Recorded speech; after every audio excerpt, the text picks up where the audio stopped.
Welcome to the TBFC Charon Gunboating for Dummies, where we'll tell you everything you need to know to get ready to start sinking some wardens. Chapter 7, Spotting. This is a fun and intense position. Super stressful at times, but also very rewarding when you get it done. If you like shot calling, then this is probably the spot for you, as the ship's success depends mostly on your ability to command it and get people into good positions. The most important tool that you can bring to the spotter position is situal awareness, knowing what's going on around you, where the ships are in relation to your boat, which direction you're traveling, and which way the gunners, everyone is looking. You need to be on top of it, and sometimes micromanaging, but again, it depends on the level of skill on your crew. If everyone knows how to do their positions, you can leave them alone and just tell them where to go. But if not, then you just need to do a little bit of babysitting. So get in the hot seat, familiarize yourself with it, and then we're going to cover some spotter basics. So basically, the spotter can see up to 220 meters out, maybe 230 plus if you've got a widescreen monitor. And you can just sort of hold your mouse and just sort of scan around, looking for it. But if you use the keyboard's comma, period, or less than, greater than, you can spin a lot faster. Now, don't go crazy, because you spin too fast, you might not get things rendering in, and they might sneak in. So again, it's just a quick way to check your 6, to check your 360, to again retain that situal awareness. Make sure you have a radio on you as a spotter, and just be opening your map every so often to check intel, check for blue dots on the map, check for map posts and what time they were posted, to see if you're getting good intel, because that will help you know where to go, or where you should be, or where you should avoid. The other thing you should know is the white needle on your compass is always pointing to where your boat is pointing. So this is really useful when you're giving commands to the driver, without checking back at the boat to see if he's going south. If you go south and you're going north, then you have a problem. Another tip is to get used to your crew. Know them by name, know who's in what position, so that when you call it out, that they're alert and they're ready for it. If you just call it, and just calling azimuth, they might get confused. Are you talking to the gunner? Are you talking to the driver?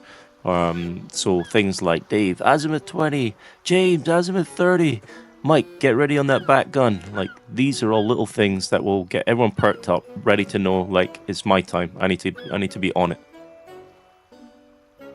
To help you with commands, I've given you a little cheat sheet of what I feel is effective. So the first one is clear comms. So you guys might be gabbing, you might be yapping, but when you hear clear comms, everyone needs to shut up and just focus on the task at hand. So the next command will be, what do you see? And usually that's a gunboat spotted. You want to give the azimuth out on your screen, and you want to give the distance, so we can work out in our heads how far is it. And next bit you want to describe is where it's going. It's going south, it's going east, it's going north, it's stationary, there's no one there. Describe it. Do they have a driver? Do they have a back gunner? Like, what kind of guns do they have on the back? All this information will help feed that back, so you're painting a picture for the guys in your boat, so that when you do get on target, they know where they need to be. So the next thing you want to be giving is your gunner the azimuth straight away. It's almost the same azimuth as where you've seen it. So you always want your gunner pointing at the target. Eventually, once you get to about 45 meters, 40 meters, the gunner will be able to visually identify the target, and he will be able to begin firing. But up until that point, he's reliant on you giving that information. The next one is the driver azimuth. So depending on what the situation is, you want to be able to bring the driver in to a broadside to park alongside the gunboat. But if they're on the move, you need to think about intercepting them. So this is where you need to think ahead to be like, where is that gunboat going? And can I cut him off? Because you cannot follow him in a straight line. He's way too fast. Then after that, the next command will be to the back, the crew. What side is it going to be? Is it going to be a left side port engagement? Is it going to be a right side starboard engagement? If you call out that side, especially if you have your lower crew, then at least they can get ready. Now, this is the problem you're going to have when you start saying left. People are going to have their cameras inverse, so their left is now your right. So if you stick to the ship commands, it's better, but not everyone is a naval nerd and not everyone is a boat person. So you need to respect that and just try and have everyone just knowing what's left and what's right by keeping their cameras the way the boat is pointing. So while this is all happening, you want to be reading down the distance to target, and you want to keep giving the commands to the gunner and the driver so that they can keep doing what they're doing. But eventually you'll reach a point where you're now in visual range, and this is where the boat needs to take over and the crew need to do their job. So giving the commands to the back gunners to say, look, get ready to shoot at the driver, and again calling him by name if you know him, so that he knows which side he knows he has to do his job.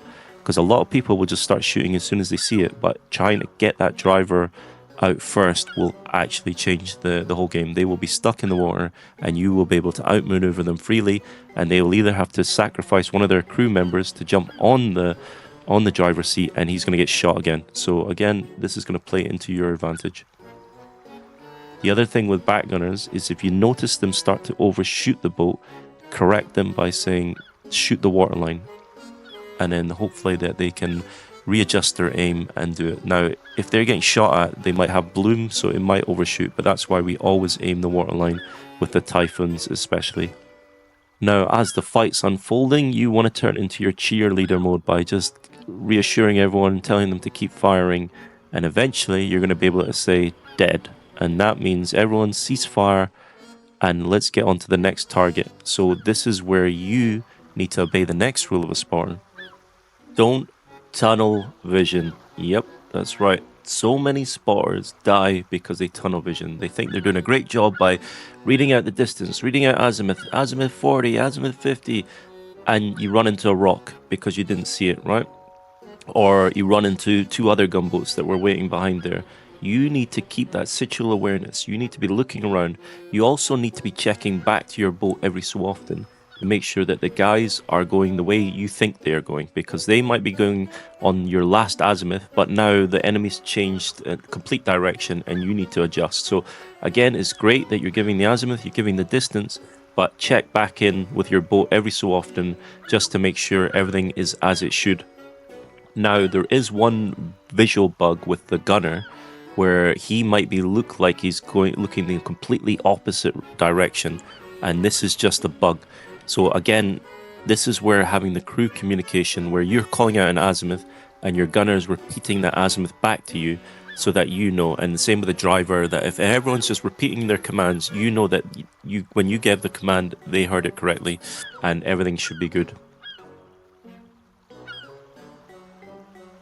Now, for our gunboat to be effective, we kind of almost need to be at a 45-degree angle or broadside. So you imagine it's like Tokyo Drift with our gunboat compared to the Ronin gunboat. It's laughable how different it is. So usually we'll pick up a lot of kills where the enemy is, again, tunnel visioning into PvEing down some coastal defenses. So this is your opportunity to lead the boat into an advantageous position.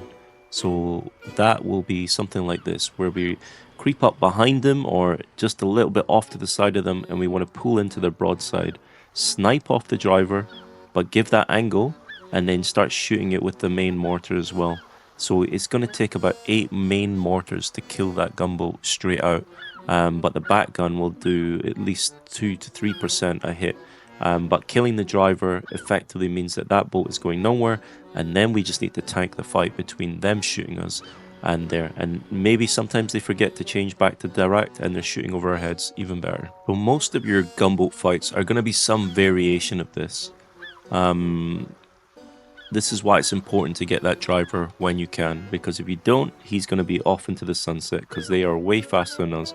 And this is why you need to remember that if they start pulling away from you, there's no chance in hell that you can catch them.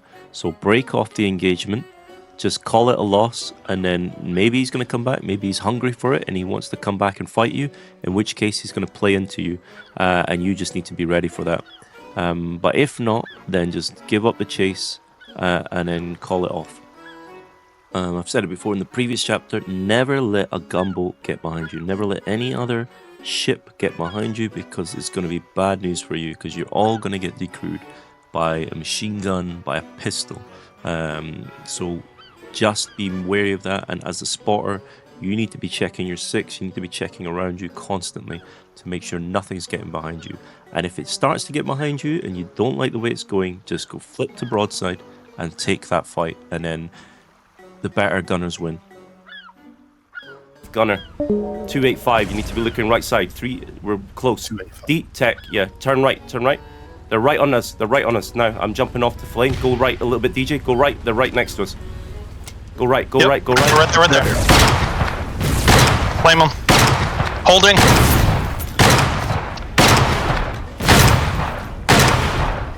All right, boys.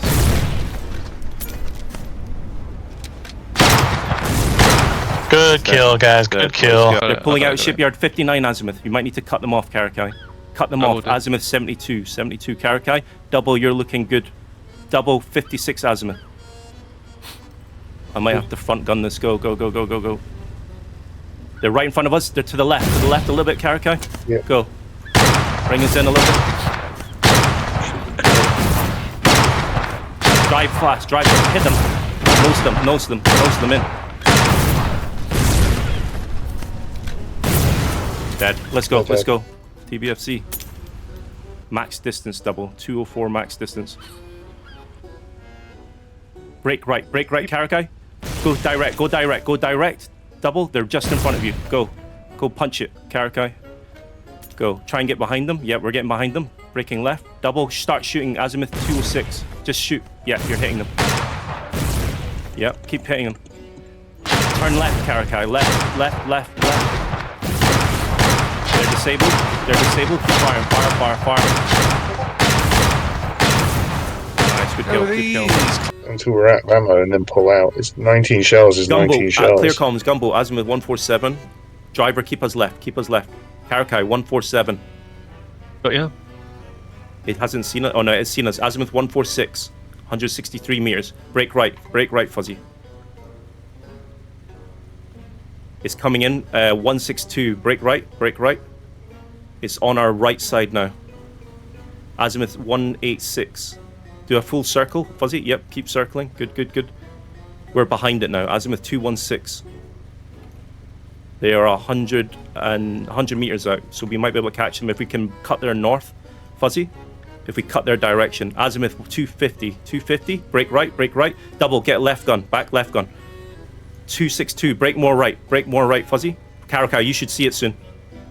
I see its wake, yeah. Break right, hard right.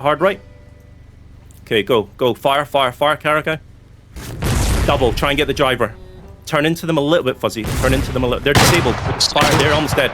Good shot. Fire. Keep us moving, they're almost dead. They're dead. Ceasefire, let's go. 108 at Seaport. It's going to be back left side, go. We can maybe indirect it if we're cocky, yeah? Yeah, let's indirect it. Guns to worry about. Let's go. Let's do. Oh, They're coming out. Go forward. Double. Looking azimuth. 87. T3. You're gonna have to swing the back gun in. You're gonna have to swing the back gun in. Go. Right. Stop. T3. Turn right. Go. Double. Forward. See it. Yeah. Okay. Stay here. Go. Ram them. Take us around it. Hard right, Zax. Hard right. Go. Do your thing, double. We need the gun on, T3. We need the gun on. Go right. This was a good introduction to go.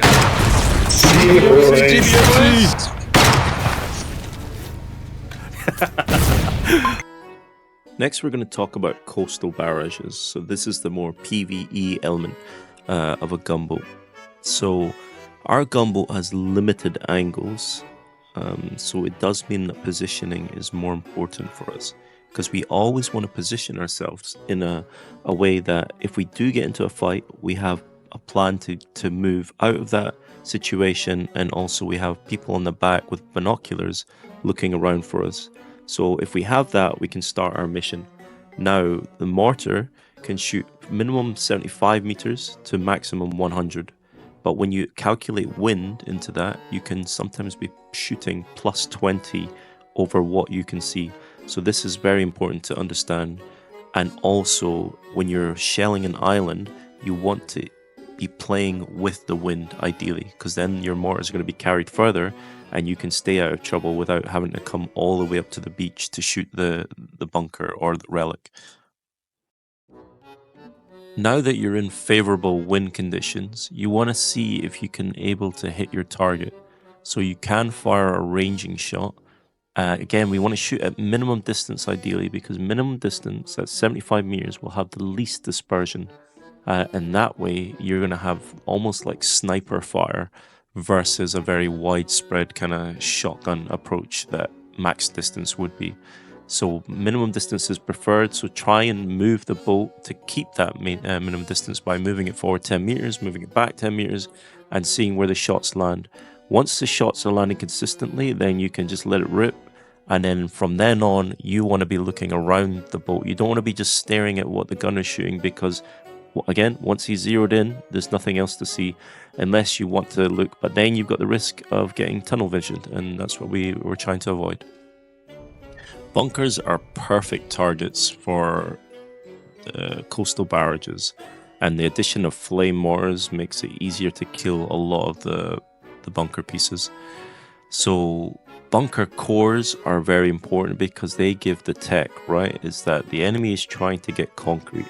So if you can prevent them by dehusking their bunkers. So when I mean dehusking is when you kill it, and you can see on the screen here, we've killed it, but we need to keep shooting our mortars at it until it dehusks. Now, it does take a lot of mortars for tier 2, and for tier 1 it's about 20, but for tier 2 it could be like 80 plus that you need to keep firing at the same spot until it's gone.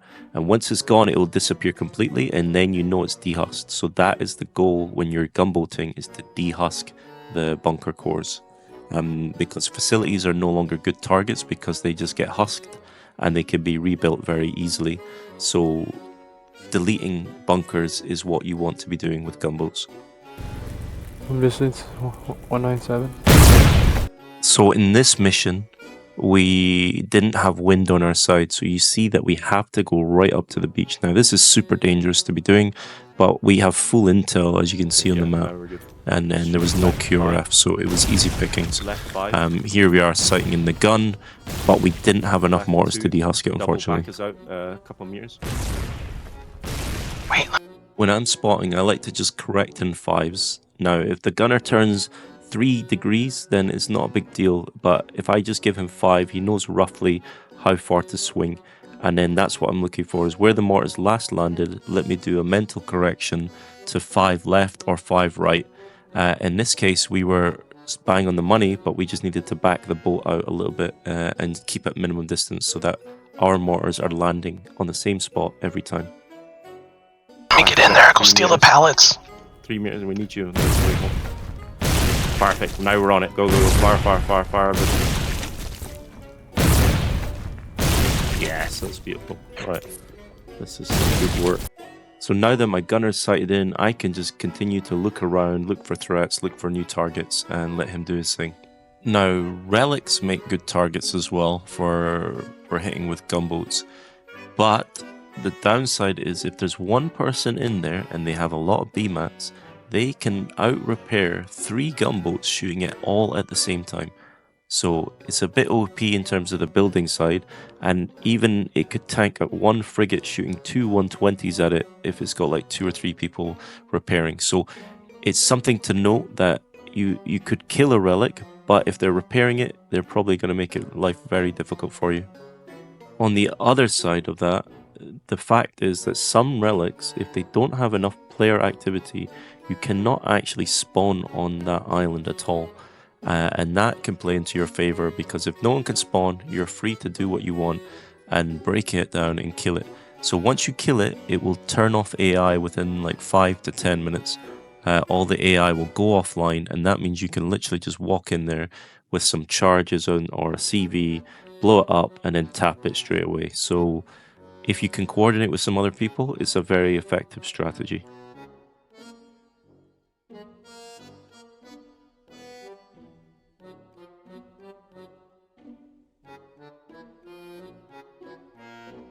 Online, he's got one very important thing you need to understand is when you cross the border, your main gun will be offline for up to 1 minute.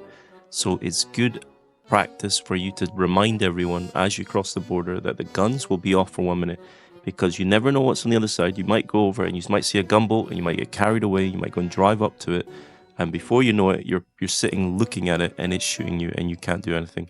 So the back guns can shoot, it's just the front gun can't do anything. Cross, keep him moving. I don't know if he can cross if we keep moving. I think he can. Yes. Oh, he crossed. Let's just cross with him. Cross with him, and when you back gun it, Gannis, cross now. Gannis, it's all you. You have to take him out. The front gun is offline. Okay. I got it. You got it. He's probably going to be fast as well. Oh no, it's there. We're right in front of him. Hit him. Shoot him, boy. He's going to cross again. He's going to cross again unless we do it. No, he's not. He hopped out. He's dead. God, yeah. And then the last thing we want to cover is patrolling. Basically, just being out on the water, being a menace, being a threat, being a pirate, getting out there, cutting off lodgy zones, lodgy hexes, sitting outside of shipyards, sitting outside of seaports, waiting for lodgy to leave, that filling up with comps, filling up with lodgy, and just be ready to intercept them and kill them. Or you can get into the world of fishing as well, which we can cover in another chapter, where you basically stop the boat, gas them out, take the boat, and take it home. Fuck. Open it. Come on. We lost speed. We need to go around them then. I think they're going to be in Coastal Gun pretty soon. We need to try and disable that first one. Azimuth 263, turn right. There's a rock right in front of you. You're going to have to go left. Hit that left side. Yeah, I think they're almost at Coastal Gun. They've got about 30 seconds before Coastal. Give me minimum distance, indirect. Max distance, actually. 271, max distance. Go, fire. Adjust right 10. They're at a smaller bridge, though. We can hit them. Oh, no, stop. Go. Yeah, I see. Fire. I stop. see the. Do not go any further. Keep hitting him. Keep hitting. Stop. Don't go any further. I've stopped.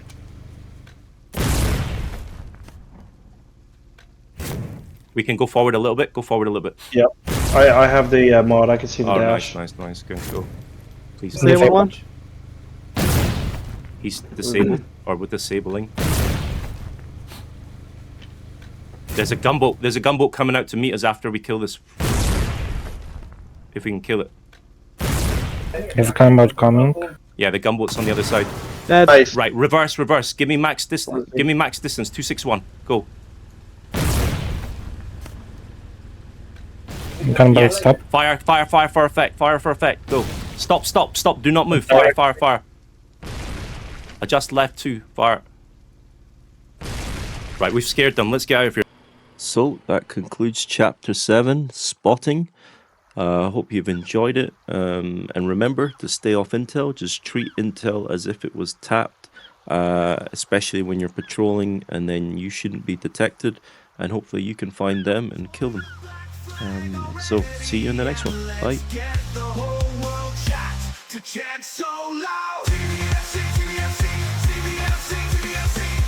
Coast to coast we boast, these kills so many.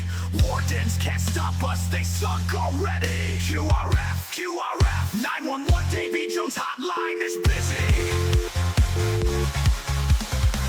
No more games, I'ma change what you call rage. I was playing in the beginning, the mood all changed when you tried to crew us. You only get one shot, do not miss your chance to blow wardens away while they cry, hey! Clear comms, we crossing the border now, guns. 1 minute, get ready, the black flag is coming. Clear comms, TBFC. So let's get back to this moment, you own it, you better never let it go. This opportunity comes once in